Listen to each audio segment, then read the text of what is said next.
future. Now, we have got network in our area of study.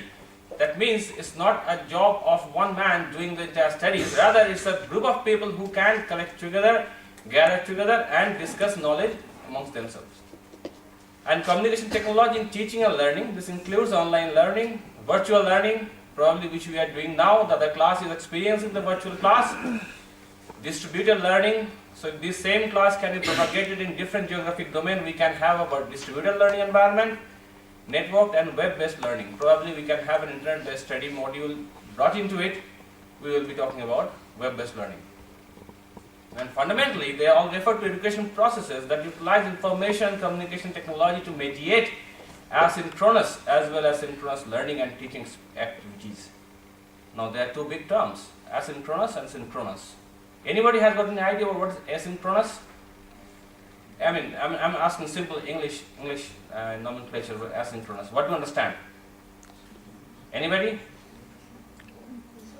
Okay, last one. Can you please pass on the mic to him, please?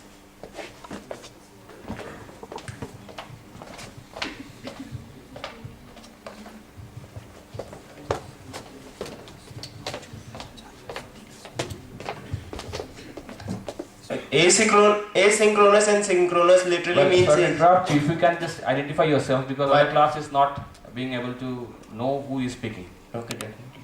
My name is Lokesh Mishra. I am from section B. Okay. Asynchronous and synchronous literally means asynchronous means when two things are in different phases.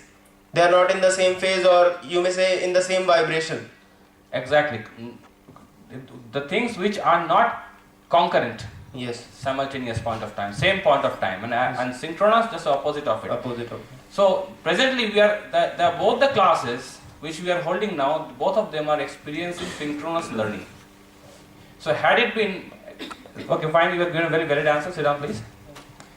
So now the moment we are having an offline oriented study, the moment that means which a class is being conducted.